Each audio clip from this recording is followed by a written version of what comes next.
أعوذ بالله من الشيطان الرجيم بسم الله الرحمن الرحيم والحمد لله رب العالمين والصلاة والسلام على المصطفى محمد وآله الطاهرين اللهم صل على محمد وعلى محمد واللعنة الدائمة على أعدائهم أجمعين إلى قيام يوم الدين. رب اشرح لي صدري ويسر لي أمري واحلل عقدة من لساني يفقه قولي.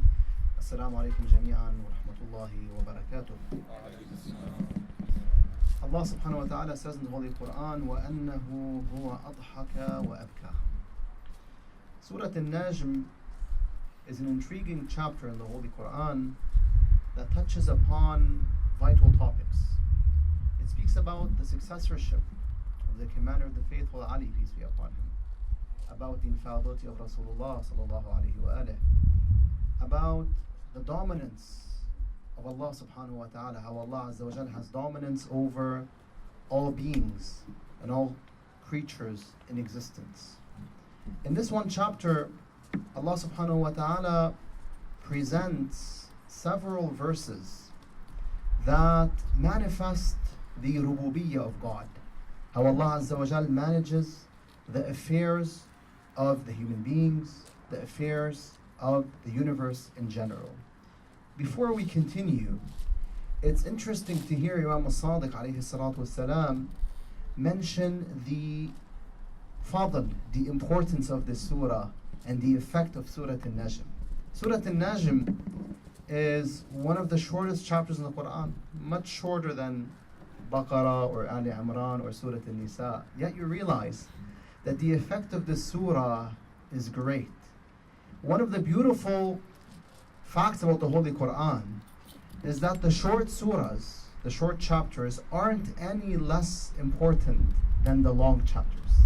The short chapters aren't any less effective as the long chapters. In other words, every chapter in the Quran, whether it's long or short, has a powerful effect.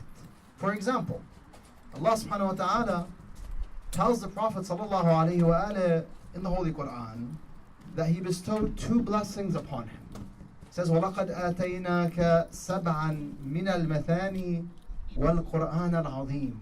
We have blessed you, O Rasulullah, with two. We have given you two. The whole Quran and what? سَبْعًا مِنَ الْمَثَانِي. سَبْعًا مِنَ الْمَثَانِي. The Mufassirin say it is Surah Al-Fatiha. Imagine, Allah places the whole Quran on one side and Surah Al-Fatiha, a chapter composed of only 7 verses, on the other side. If this means anything, it means the length of the surah does not matter. The surah might be as short as Surah Al-Kawthar or Surah Al-Ikhlas, but the effect is great. Surah Al-Najm is relatively short when compared to other chapters. However, its effect is great. Imam al-Sadiq alayhi salatu wasalam says that he who recites Surah Al-Najm daily or nightly, every day of his life, or every night of his life, shall be granted 3. Number 1, he will be loved by his community, loved by human beings. Sara mahbuban 'inda an-nas. Number 2, he will be praised by humans. And number 3, he will be forgiven for his sins. Hence, if you want to be loved by the creature and by the Creator, Allah subhanahu wa ta'ala, then recite Surah Al-Najm.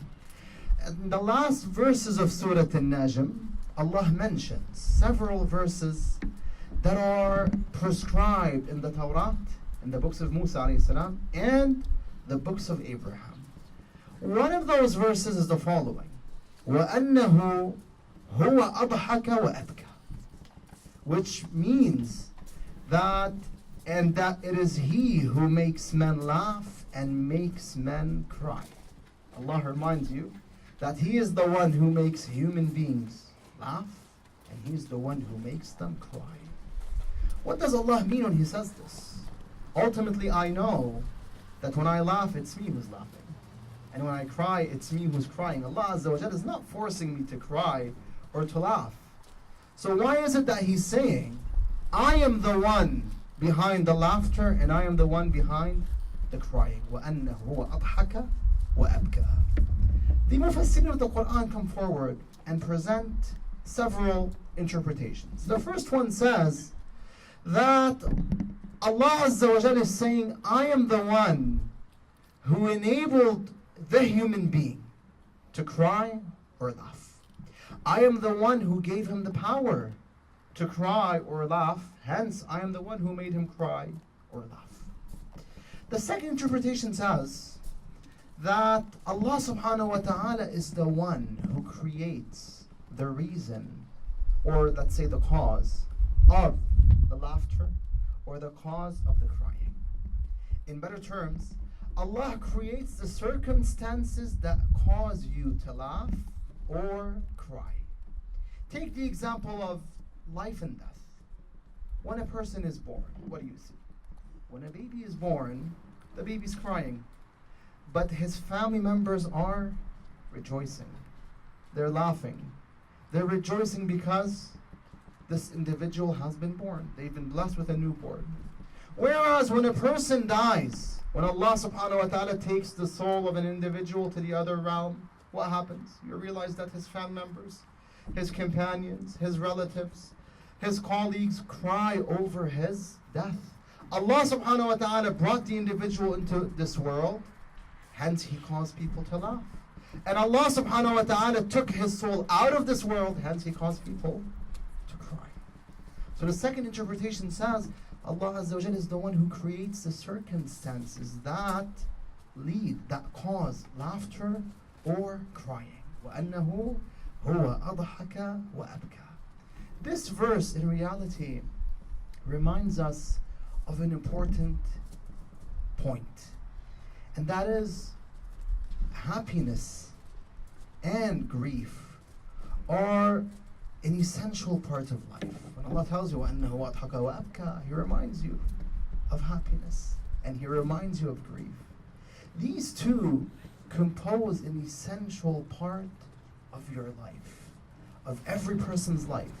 If you analyze every human being's life, you'll find that that person goes through moments of happiness and moments of sadness, moments of grief. It is not possible for a person's life to be filled with happiness, as in it is free from grief. And it is not possible for a person's life to be filled with grief, free from happiness. It's a mixture of both. Imam Ali alayhi salatu wasalam, on the night of the 19th, said a word confirming this concept. When? When he was going towards the mosque and he was about to open his door. The door of Imam Ali alayhi salam wouldn't open. It's as if the door was telling him, Ya Abul Hasan, I do not want you to open me tonight because I do not want to lose you. And indeed, none of the creations of God Azza wa Jal, save the evil jinns and humans, wanted to lose Amir al-Mu'mineen salawatullahi wa salamu alayhi. Hence you realize even the geese of Imam al-Hasan or Hussein salamullahi alayhima were behaving bizarrely on that night because they knew that Imam Ali's life was in danger. The door wouldn't open. Hence it held on to his gown, causing it to become loose. The gown of the Imam fell. Amir al-Mu'mineen salam tightened his gown and opened the door, walking towards his fate. As he's walking, he recited these couplets of poetry. أشدد حيازيمك للموت فإن الموت لاقيك. He says, prepare yourself for death. Surely death shall meet you. ولا تجزع من الموت إذا حل بناديك. Do not become impatient when death settles beside you. When it is the time to die, كما أضحكك الدهر كذاك الدهر يبكيك.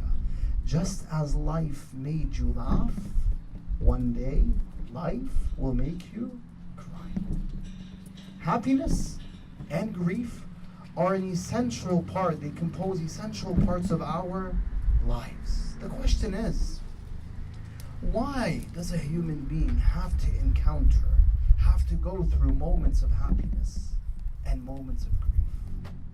If you think about it, if you ponder upon the concept of happiness and grief, you'll see that both are blessings. Happiness is a blessing, and grief is a blessing bestowed upon you from God subhanahu wa ta'ala, bestowed upon you by Allah Azza wa Jalla. One can tell me I can understand that happiness is a blessing. Ultimately, people like to feel happy. People are soothed when they're happy. But how can grief be a blessing? Let us see. Starting with happiness. What makes happiness a blessing? Firstly, it soothes the human being. Hence, when people are happy, they do not like to hear any words that spoil their moods. For example, if people are rejoicing, if people are, in a party or in a festival, and you mention Malak al-Maut alayhi salam, or death, people will scold you because you're spoiling their mood, right? Malak al-Maut, remembering Malak al-Maut, remembering death, spoils the happiness. Happiness in itself soothes a human being, hence it's a blessing. Secondly, happiness in this world reminds us of the happiness in the hereafter. But there's a great difference between both.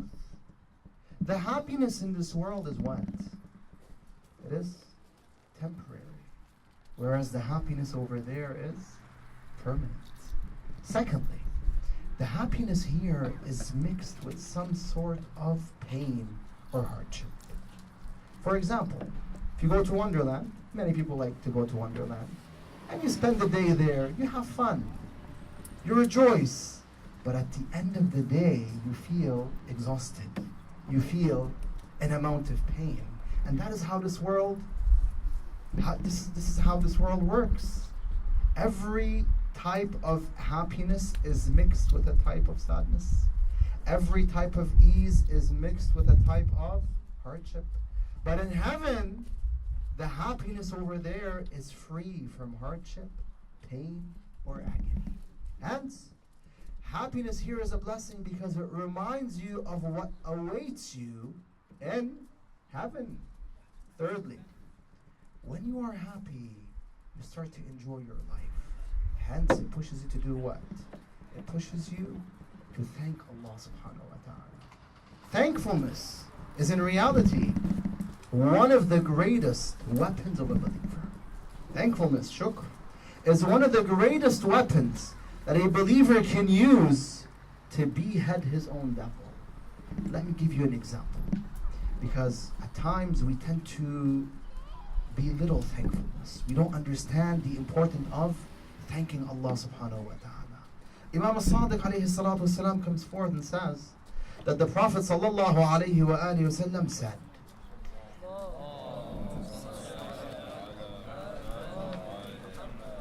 the salawat can be a bit louder.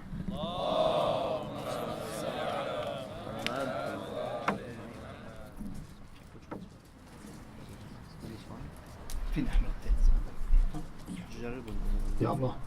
Ya Allah. This one?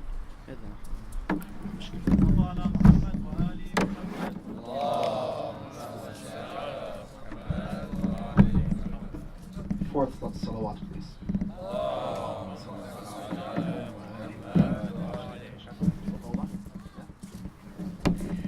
The Prophet says, sallallahu alayhi wa alihi, أربع من كنا فيه وكان من قرنه إلى قدمه ذنوبا بدلها الله حسنات.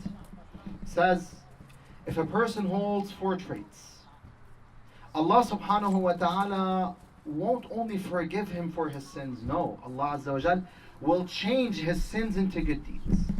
Even if his soul is contaminated with sins from top to bottom. What are those 4 traits, Ya Rasulullah? This is a very important hadith that we need today. What are those 4 traits that cause Allah Azza wa Jal to change my sins into good deeds? He says, number 1, as-sidq, truthfulness. Number 2, al-haya, shyness. And this reminds us of what? Of last week's lecture. Al-haya. Number 3, husnul khuluq, having good morals, being lenient, having a good temper, controlling your anger. Number 4, shukr, thankfulness. Thanking Allah Azza wa Jal for the bounties He has brought upon you. He has bestowed upon you. If you dissect these 4, you'll start to understand why Allah Azza wa Jal will change your bad deeds into good deeds. Hence, we've confirmed that Happiness is a blessing. Number one, because it soothes you. Number two, it reminds you of the happiness, the eternal happiness of heaven. And number three, it pushes you toward thankfulness. Now, why is grief a blessing? How can grief be a blessing? When I grieve, I feel pain. How is that a blessing? Firstly, it reminds you of the grief of the hereafter. But just as we said with happiness, there's a great difference between grief in this world and grief in that world. The grief here is temporary, but the grief there is permanent. The grief here is mixed with some sort of happiness. Ultimately, you won't be grieving or sad for your whole life. Life has ups and downs. But if you are from the dwellers of hell, God forbid, then there is no happiness. If you want to understand the extent of grief that the people of hell shall experience, ponder upon the word of Rasulullah sallallahu alayhi wa alihi when he addressed Lady Fatima saying, focus with me, Ya Fatima, كل عين باكية يوم القيامة إلا عين بكت على مصاب الحسين عليه السلام فإنها ضاحكة مستبشرة بنعيم الجنة. Says, O Fatima, every eye shall weep on the day of judgment, except for an eye that wept for the tragedy of Hussein. Certainly, surely it shall be rejoicing. He who wept for Imam al-Hussein here in this world shall be rejoicing in the hereafter. It shall be rejoicing, awaiting the bliss of heaven. Now imagine, if you came into the session and you saw everyone sobbing at once, what would you think? What would you say? Imagine when Allah Ta'ala will resurrect all of humanity, from Adam alayhi salam to the last human being, and you'll see all of them sobbing, all of them weeping, except for the believers like you, inshallah. Why will they weep? Why will they be sobbing? Because they're going to realize what they lost. They're going to feel a type of grief that cannot be described. They're going to realize what they lost. What did they lose? What will they have lost? In this world, you might lose one item, but alhamdulillah, you'll have other items. When you lose one blessing, you have 1,000,000 blessings to cover up for your loss. If you lose your car, alhamdulillah, you still have your phone. If you lose your phone, alhamdulillah, you have your clothes. If you lose your clothes, alhamdulillah, you have yourself. Think of a prisoner. When a prisoner is placed in prison, he loses practically everything. Even his clothes are snatched away from him. But at the end of the day, he can say, Lillah alhamd, I still have myself. Right? Now look at the loss on the day of judgment. Allah describes the loss of those who dwell in hell. What is their loss? He tells you in Surah Al-Zumar. I believe if we ponder upon this verse, the verse I'm going to recite, you'll realize that it is enough of a sign that the Quran is the book of Allah Ta'ala. Because the verse I'm going to recite is a true eye-opener. And this is what the Quran does. Quran opens your eye. Quran wants to awaken you to see reality, and it doesn't want you to live in fantasy. Allah mentions in Surah Al-Zumar the ultimate loss, saying to Rasulullah, قُلْ إِنَّ الْخَاسِرِينَ الَّذِينَ خَسِرُوا أَنفُسَهُمْ وَأَهْلِيهِمْ. To say, O Rasulullah, surely those who lose are who, Ya Allah? الَّذِينَ خَسِرُوا أَنفُسَهُمْ وَأَهْلِيهِمْ يَوْمَ الْقِيَامَةِ. Those who lose themselves and their families on the day of judgment. I can understand losing my phone, losing my clothes, losing my items. How do I lose myself? Allah says they lost themselves. How so? Firstly, because they lost their time. They lost their life. They did not make use of their time to get closer to Allah subhanahu wa ta'ala and to gain heaven. Secondly, they lost what they could have become. They lost a golden opportunity. Every human being, Quran says, has the opportunity of reaching a level higher than the levels of angels. Where does the Quran say this? In a surah you all know, Surah Al-Bayyinah.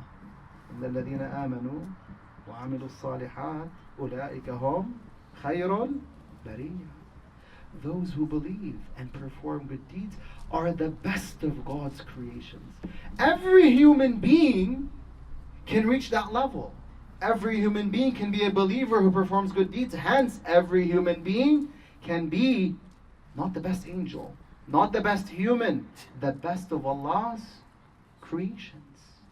Those who dwell in hellfire will have lost that opportunity. Hence the Quran says they've lost themselves. And on top of that, they've lost who? They've lost their families. How do they lose their families? Well, number one, if their family members were believers in this world, they shall be going to heaven on the day of judgment. Hence, those who dwell in hell will be separated from their family members, separated from their fathers, mothers, siblings, sons, etc., because they did not believe, whereas the others did believe. Secondly, the Mufassirin say, even if his family members dwell in hell, he will be separated from his family. Which family? His family in heaven. Because every mu'min or mu'mina, every believer has a family in heaven. Composed of what? Composed of hura'in, composed of servants. Allah Azza wa Jal creates your own family in heaven. Suppose that you came, for example, from Banu Umayyah. We read in Ziyarat Ashura that Banu Umayyah are cursed. Now imagine one person from Banu Umayyah was a believer, and we had cases like these in history. Some close servants of Ahlul Bayt alayhim salam were from Banu Umayyah. Those would be going to heaven. But the rest of their family members will be in hell. Allah Azza wa Jalla says, do not grieve, do not worry. I will create a family for you in heaven. On top of that, you know what the tradition says? It says every human being, every believer, and every non-believer has a place designated for him in heaven. Everyone, believer and non-believer alike, has a place designated for him in heaven. Those who go into hell, those who dwell in hell, are shown their places in heaven. And they're told, do you see this place? This is where you would have been had you obeyed Allah subhanahu wa ta'ala. Imagine the amount of grief and the amount of regret that person will feel. On the other hand, there are places in hell designated for everyone as well. For the mu'mineen and non-mu'mineen alike. For the believers and the non-believers. Those who go into heaven, the likes of you, inshallah, will be shown their places in hell. And they'll be told, can you see this place? This is where you would have been had you not obeyed Allah subhanahu wa ta'ala. Now imagine the thrill, the joy that the believer will feel at that point. Grief in this world reminds you of the grief of the hereafter. Hence, it's a blessing from Allah subhanahu wa ta'ala. Secondly, the grief in this world pushes you to do what? It pushes you to do dua, to supplicate. Because when you grieve, you feel the need of a companion. You feel the need of someone to relieve you from your grief. And who better than Allah subhanahu wa ta'ala? Allah Azza wa Jal is sahib man la sahiba lah. The companion of he who doesn't have a companion. Habib man la habiba lah. The beloved of he who has no beloved, who doesn't have a beloved, right? Allah is present. Hence you'll realize when we go through hardships, when we go through tough times, when we go through grief, we turn to Allah Azza wa Jal. Grief pushes you towards supplication. It pushes you to remember your Lord. Hence, it is a blessing. Now what do we realize? We realize that happiness pushes you towards thankfulness. and grief pushes you towards supplication. Those are the two things Rasulullah wanted sallallahu alayhi wa alihi wa sallam. I'll conclude with a story that Imam Ali narrates, also on the night of the 19th. He narrates it to Kulthum, salamullah alayha. He tells her one day, Jabra'il came down upon the Prophet sallallahu alayhi wa alihi with the keys of the treasures of this world. In other words, the keys that enable Rasulullah sallallahu alayhi wa alihi to be the emperor of all emperors, to have ultimate power on planet Earth. He came to him with these keys and he told him, Ya Rasulullah, As-Salam, Allah, whose name is peace. Allah conveys you peace. And he tells you, if you want, if you would like, I will turn the mountains of Tuhama into gold and silver for you. And I will give you the keys that will enable you access to all the treasures on earth, all the treasures of this world. If you accept, Ya Rasulullah, know that your status, your reward on the day of judgment will not diminish. In other words, Allah is telling him, Ya Rasulullah, I'll make you the emperor of all emperors. I'll give you a kingdom that is greater than the kingdom of Solomon himself, alayhi salam. And on top of that, if you accept, your status will remain as it is. It will not change. It will not diminish one bit. Rasulullah asked Jibreel, if I accept, what will happen next? After this world is done, what shall I face? He said, death. Ultimately, every person has to die. Rasulullah said, if that is the case, Ya Jibreel, I do not need the keys. I do not need these keys that enable me access to all the treasures of the world. Ya Jibreel, let me feel hunger one day and let me feel satisfied from hunger on another day. Why, Ya Rasulullah? He says, so I may pray to Allah, so I may supplicate when I feel hunger, and so I may thank Allah when I feel satisfied. Happiness and grief push you towards what Rasulullah wanted, thankfulness and supplication. But one could ask, what leads a person into happiness in this world? Are there certain factors that cause happiness? What leads a person into grief, into depression? And how do we relieve ourselves from grief? What is the effect of this Yunusi dhikr that Allah Azza wa Jal mentions in the Quran? When Yunus alayhi salam is in the whale's belly, what is the effect of that dhikr? All of those questions, inshallah, shall be answered in tomorrow and after tomorrow's lectures. بإذن الله سبحانه وتعالى والحمد لله رب العالمين وصلى الله على محمد وآله الطاهرين.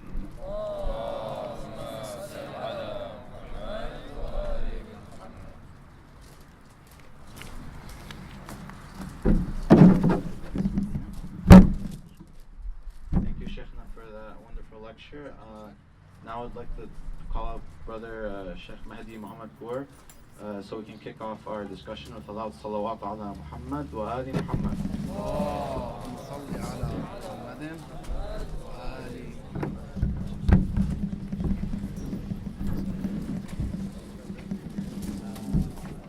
محمد. طفي له هذا ونخليه. خليه.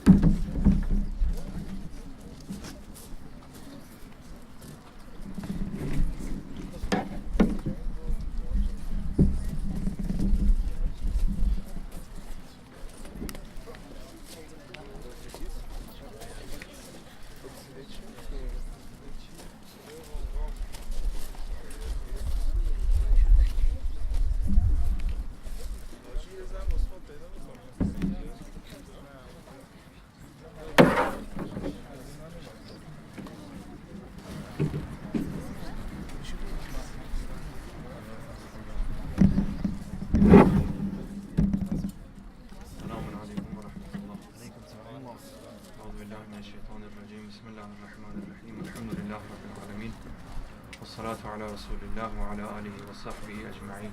اللهم صل على محمد وآل محمد. ولعنة الله على أعدائنا أجمعين إلى قيام يوم الدين. رب اشرح لي صدري ويسر لي أمري واحلل عقدة من لساني يفقهوا قولي. Thank you all for the opportunity to attend tonight's session. It's very nice to be back at Al-Huda. I had one brief visit years ago. I have good memories, and alhamdulillah, those memories accompany me tonight as well.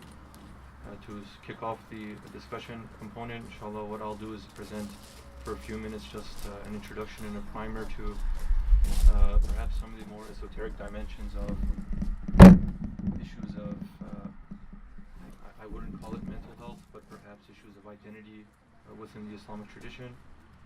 And if that's the direction that the discussion would like to proceed in, then the questions can pose the points that our Sheikh made or any of the points that I mentioned here. Otherwise, anyone should feel free to ask any question that's on their mind. It doesn't have to pertain specifically to the points that were made. The point is for the session to be fruitful and productive and hopefully provide some sort of utility that people can walk away with something tangible and easy to understand, apply, and digest. So the few points that I want to make revolve around the idea of Islamic identity and how Islam presents the idea of identity. Of course, I'm using the famous tradition from the Holy Prophet that has been attributed to him, where he states, "Whosoever knows himself knows his Lord. Man arafa nafsahu faqad arafa rabbah." This hadith is used as the primer of the discussion of identity within Islam, purpose within creation. And this hadith needs to be the point of reference always when trying to find the center of what is the discussion on mental health in Islam, or a balanced state of being in Islam, or the state that allows a person to achieve a purified heart, in which Allah subhanahu wa ta'ala tells us in the Holy Quran that on the day of judgment, where people will really be in calamitous states, except for the person who comes to God with a purified heart. So this is what we're looking for. We're looking for peace, we're looking for serenity, and we're looking for purpose. So the question that is really the question of our creation, the question of our being, and the identity that we have revolves around how we answer this question. It's of course a very basic question, but a perennial question of who we are, what defines us. The answer to the question in our tradition relates principally to the matter of our ultimate reality in relation to God. We cannot understand ourselves until we understand God. If we look at how the Quran and the Islamic literature teaches us about where we are, where we were, and where we need to be, those three fundamental points, we understand that there was an original fall from a higher level or a different level of being. The descent that happens from that original, that primordial state, and the subsequent decay that follows from the descent that happens and continues to happen. For some of us, someone like myself, sometimes this descent, this fall, can even be in the form of a free fall. I mean, there seems to be no end in sight, and there seems to be no control on being able to find some stability in that. This is one of the harsh realities that we face in today's world, and the Muslim community is not exempt from them. Though I would argue that we have within our tradition the answers or the resources that would help eradicate problems of self-identity. Regardless, it's still a common problem. So to be negligent of that and to be dismissive of that for example, if all of humanity is suffering from issues of identity and mental health, but the Muslim community is not, I think is being naive and is insincere. So this is something that you and I are struggling with. You may not, but I do myself. And it's a daily struggle, not only on a conceptual level, but also on a practical level of how I decide to govern my life. So because we have this free fall, we have this descent, and it may continue to also be a descent before we can stop ourselves, it's perhaps one of the reasons why one of the names that is used to describe our kind is the insan, is that inherently we have within us the capability of forgetfulness. And if we were not reminded, then this quality of forgetfulness overtakes all other potentials that we have. So our purpose in life, God, ourselves, and our relationship to Him, these are all things that fall within the the highest ranks of what the insan, what the human, what we are generally forgetful of. And these are not questions that we can escape. So, as a result of this being really a challenge, finding these answers, some people prefer to stay in a state of ignorance, or at least in a state of limbo. We don't always have to attribute ignorance, stupidity to a person who doesn't have the answers to these questions. No. But at the very least, we can say that if a person is not conscientiously trying to resolve whatever this internal crisis is, then they choose consciously to live in fantasies. One of the consequences of not being able to find answers to this question, and I'll speak about this very briefly, the progression that humanity has had as a whole, intellectually, scientifically, rationally, all of these have moved us further and further away from finding an answer to this question that is satisfying. Not any answer. Many answers are provided. The study of the human psychology, psychiatry, sociology, all of these are different avenues in trying to find meaning and answer to these questions.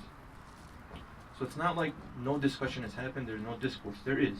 But the point is, the result of these discourses, how much of that is actually satisfying, how much of that actually hits the spot and says, yes, finally I found the answer. Anyone who is engaged in these know that we are very far from arriving at those answers. So one of the consequences of this is that not to look for what can be an ultimate or an objective reality. It's to create meaning for ourselves, regardless of whether it corresponds to any higher truth or not. So we are on right now the age. That means we're at the point where we're shifting one gear to another. The age of living in a higher stage, higher level of fantasy, of realities that are now created virtually. We're on that brink right now. We haven't found answers to what our inner nature is asking, and hence, instead of staying in the state of limbo and in the state of uncertainty, which itself brings about a lot of mental and psychological distress, not knowing what a person's objective is. I think the sound is okay. I don't know if the echo would make it a lot more dramatic. Maybe it will, I don't know.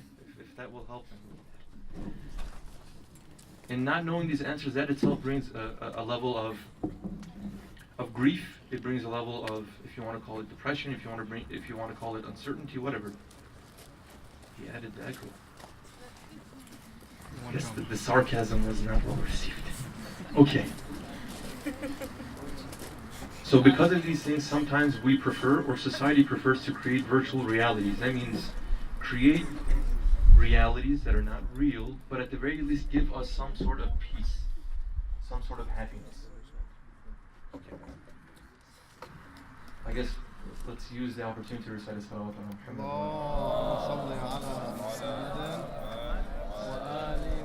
The salawat is a great blessing, but it's also a great cop-out. One of the most abused things that we have, because anytime something goes wrong, we just recite some salawat to fill the door. So let's recite a salawat for the right reasons.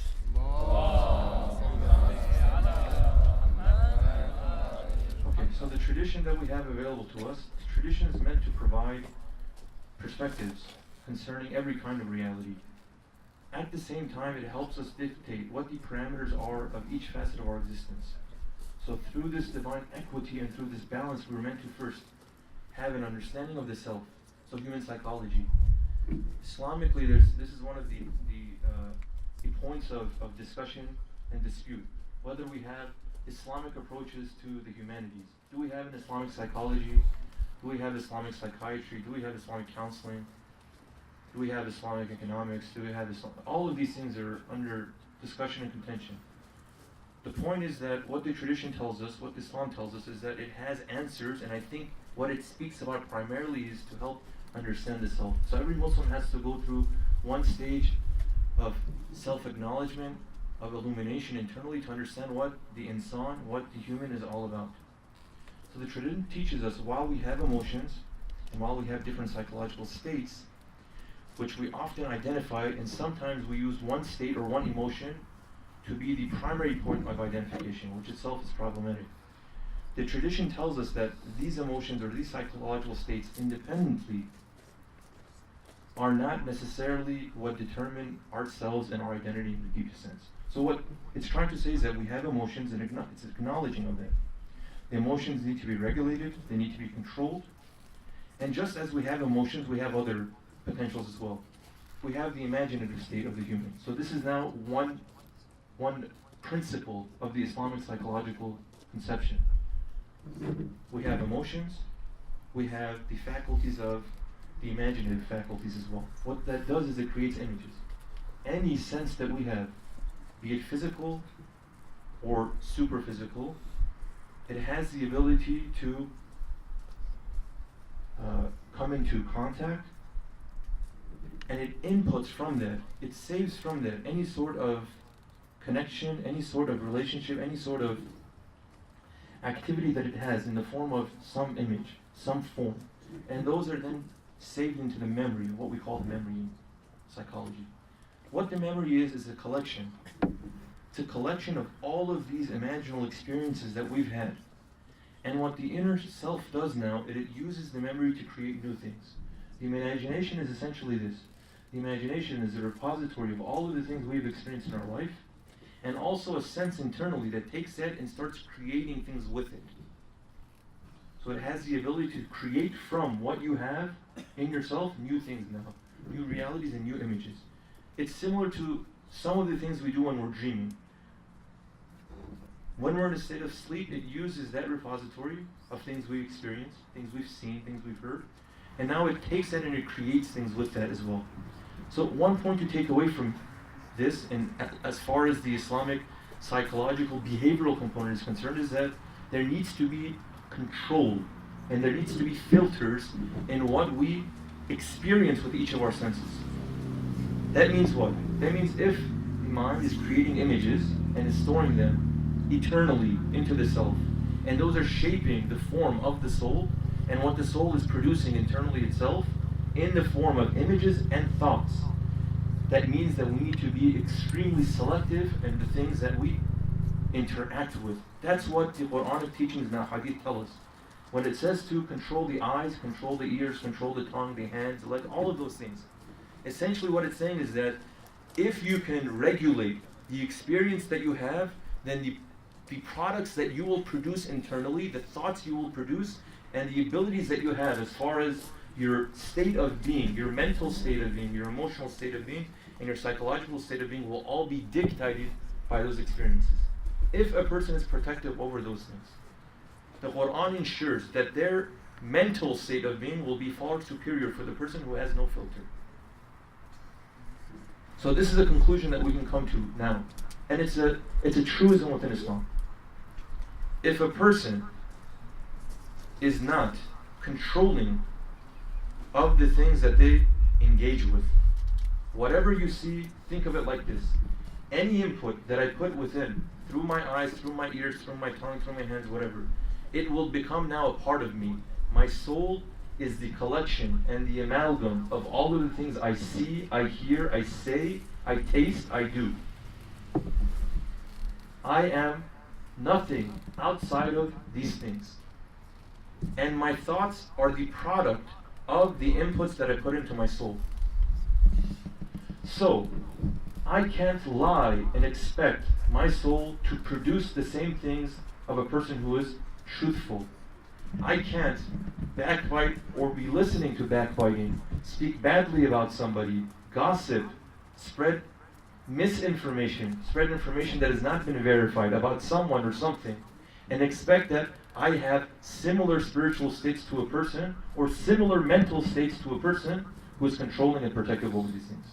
I can't look at things that are impermissible and expect for me to also have states of spirituality that other people can, and then find fault in why my mental state, for example, is lower or regressive or is decaying compared to other people, and then blame the resource of what is the Islamic tradition and instruction for not having enough in it. There is very little complexity in what our tradition teaches us. Okay? We don't need to sit night after night, year after year, to expound on really what the religion is trying to tell us. There are big picture things that are trying to be communicated, and they're communicated in different languages. in different metaphors, in different examples. So long as the principle, the big picture, the crux of what is being said is received, that is enough. The rest act as reminders. And hence the Quran speaks and represents itself more as a reminder than anything else. It's a dhikr. And it says to incorporate this idea of dhikr. So one conclusion, and perhaps this can be one point of discussion, is that how really, seriously do we take this idea of regulating our inputs? Okay? Like I said, any image that we see, any sound that we hear, anything we put in our mouths, anything we digest, that all becomes a part of us. Moving forward now, if we're speaking in religious terms and the metaphysical component of the religious terms, our memory not only is related or concerned with those things that we experience in the temporal world, but also there's an atemporal reality as well that speaks of our primordial creation and those experiences that we had prior to this life. This is again one of the principles that we believe in within our tradition. There were things that we experienced before we were created in this form. Okay? That means we didn't come from nothingness, and the beginning of our experience did not start from the time that we were born here.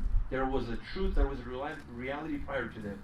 And hence, if you study some theories in philosophy as well, in Greek philosophy, Plato has a very famous theory of what the memory is, and that's the theory of forms. Is anyone familiar with Plato's theory of forms? Hassan Hussein is usually, we have two Husseins now. Both of the Husseins are very, very good resources to answer these questions that I have. I don't know, it's not planned, really it's not. But they just we seem to be on the same wavelength. Okay. So, when Plato is talking about the reality of knowledge, and I'm going to ask Hussein here right now because he said he remembers. Is it Plato's theory or, okay, that's Hussein. Is it Plato's theory of forms or is it Aristotle's theory of forms? See? It's something to think about. Anyways, get back to him.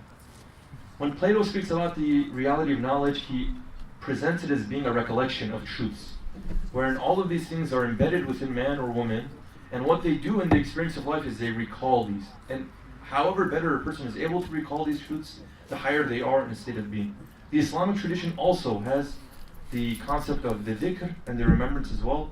In the Sufi tradition or Sufi-esque traditions also, they're very big on this point. Okay, so I'll end here, and I'll end with, I guess, a few verses that will speak of applications of how we struggle with this concept of identity, specifically in the context of the world that we're living in right now.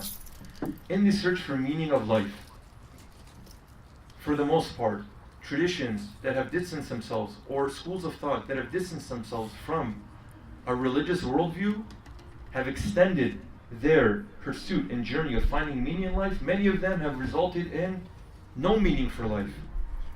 Nihilism, that there's really no intrinsic meaning of life. The meaning of life is what you make of it. That itself is a brick wall that society has hit head on, has fallen down face first, and has come to this realization, at least, or this conclusion, that there is no intrinsic meaning in life. So if you want to have purpose and meaning in life, you have to create that. And hence, now, a plethora of opinions are brought forth of what this person thinks the meaning of life is, what that person thinks the meaning of life is. For us, in real terms, what is being sold to us as being the meaning of life is to increase the ability of your pleasure and decrease your displeasure. If you want to wrap all of these theories in a nutshell, is enjoy yourself as much as you can and stay away from things that are not enjoyable. If there's anyone that can make an argument that their life right now, as they pursue, is anything other than this principle, I'd be more than happy to hear it in the discussion component. And this is not a challenge that, who dare challenge. No, I would like to really honestly hear a theory, an argument that can be brought forth that I cannot personally break down to return to this one principle. However much you can enjoy yourself, let you enjoy, and however much you can. So, even economic theories revolve around this idea. The more you can gain, the more you can make, the more you can, more capital you can accrue. That will be the means of you enjoying yourself better in your life, and hence we pursue capitalist ideas and capitalist models of living. So the Quran speaks about these and says these are destructive and dangerous. One of them is the surah that many of us have memorized. I'm sure most of us have, because we have these memorization of the 30th juz. Like Sheikh said, There's no surah, even if it's short or small, that it has any less intrinsic meaning or value than longer surahs. So know the value of the surahs that you already have memorized. So Surah Al-Takathur says what? Bismillah ar-Rahman ar-Rahim. Alhaakum al-Takathur. Hatta zurtum al-Maqabir. Kalla sawfa ta'alamun. Thumma kalla sawfa ta'alamun. Kalla lo ta'alamun what? Ilm al-Jahim. La tarawunna al-Jahim. Ilm al-Yaqin. La tarawunna al-Jahim. Thumma la tarawunnaha. Ayn al-Yaqin. Thumma la tas'alunna. Yawma idin arin. Okay. So the Quran is speaking in that time of a capitalist society. There, it seems to have been speaking about a small minority of elitists that prescribed to this capitalist mentality, and they were pursuing that kind of a life. It seems now that most people, if not all people, are pursuing a capitalist lifestyle. The more that I can collect, the more that will equate to my happiness and success in life. Allah right here is telling us that this is a false truth that is being presented. No happiness will come from it. And you will have the conclusive certainty, but that will come with time. That's one verse. Another verse that is found in Surah Al-Anfal and also in Surah Al-Kahf. So I'll just share this verse from Surah Al-Kahf and I'll end with this because I think I've exceeded my time. The Sheikh was speaking about how to achieve happiness and to find those things that are intrinsically give us happiness in our life. That means hit that spot and not in fake or fantasies that we create. In Surah Al-Kahf, verse 103 and 104, when I read this verse, I have to return to it over and over and over again because I feel like it's always commenting on the decisions that I make. Verse 103 starts like this: Bismillah ar-Rahman ar-Rahim. قُلْ هَلْ نَبِّئُكُمْ بِالْأَخْسَرِينَ أَعْمَالًا.